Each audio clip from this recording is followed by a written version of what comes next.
दंड के कई प्रकार होते हैं, यहाँ वागदंड ही ब्रह्मदंड है कि वाणी से दंड दिया भृगु जी ने। किसको? तो शिव जी के भक्तों को भी जब शाप मिल गया। बहुत अच्छा माहौल रहा होगा, लेकिन कोई किसी को छोड़ नहीं रहा है, जो उठ रहा है शाप ही दे रहा है। कहते हैं भवव्रत धरा ये चतान समनव्रता पाखंडिनस्ते भवन्तु सच्छास्त्र परिपंथिनः।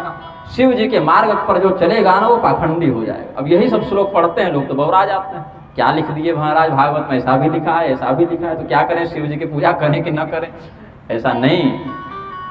पाखंड किसको कहते हैं? पा शब्देन त्रयी धर्मा पालनात् जगत स्मृतः यम तम खंडयन्ति अस्मात्ते पाखंडास्तेन हेतुना। माहेश्वर तंत्र में भगवान महेश्वर ने, शिव जी ने ही 18वें पटल में यह बताया है, संसार का पालन करने से वेदों को पा इस अक्षर से बताया जाता है, और वेद रूपी पा मतलब रक्षक को जो खंडित करे, वेद की मर्यादा का उल्लंघन करे, उसको पाखंडी कहा जाता है। ये पाखंड की परिभाषा है शास्त्र में। अब यहाँ पर नष्ट शौचा मूढ़धियो जटा भस्मा स्थिधारिणः विषम तु शिव दीक्षाम याम यत्र दैवं सुरासवम्। क्या कहते हैं? भगवान शिव के व्रत का अनुष्ठान करने वाले, आचरण करने वाले लोग अपने जीवन में पवित्रता का आचरण नहीं करेंगे, केवल जटा बढ़ाकर खोपड़ी की माला पहन रहेंगे या सुनसान में रहेंगे, मदिरा से मांस से पूजन किया करेंगे, ये सब लक्षण उनमें देखने को मिलेंगे। तो यहाँ पर अर्थ यह है, इस घटना का, इस श्लोक का रहस्य यह है, वेद शिव शिवो वेद, यह भी कहा जो भगवान शिव हैं वही वेद हैं, और जो वेद हैं वही भगवान शिव हैं, इनमें भेद नहीं समझना चाहिए।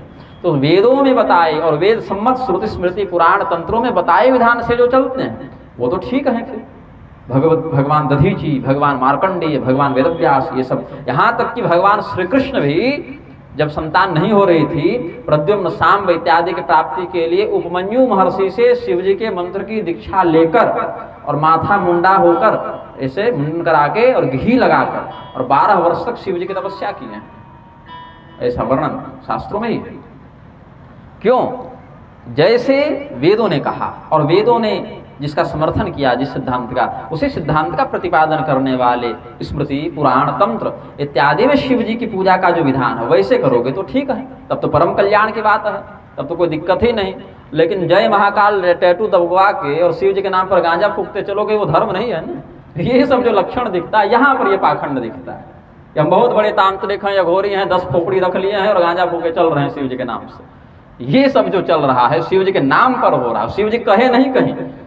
हमारी जानकारी में तो जिन सैकड़ों ग्रंथों का हमने भगवत कृपा से, गुरु कृपा से अध्ययन किया, या शिव धर्म के ही जिन 28 संहिताएं हैं सेवागम में, बहुत से तंत्र शास्त्र हैं, शैव संप्रदाय के आचार्यों से भी भगवत कृपा से संगति है, ऐसा तो ही है।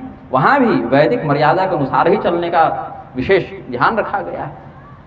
लेकिन शिव जी के नाम पर जो नशेबाजी चल रही है, जो पाखंड और ढोंग चल रहा है, भयादोहन चल रहा है तंत्र मंत्र और अघोर के नाम से, शास्त्रों में जो अघोर बताया गया उतना तक तो ठीक है, लेकिन मनमौजी जो चलती है वो यही पाखंड के रूप में भृगु मुनि के शाप के कारण यह देखने को मिलता है।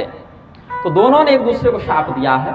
अब शिव जी ने देखा कि हमारे भी पक्ष वाले क्रोधित हो रहे हैं, सामने वाला पक्ष भी क्रोधित हो रहा है, और सब हमारे ही कारण हो रहा है, हम इस सभा में आते नहीं और दक्ष प्रजापति से झगड़ा होता नहीं।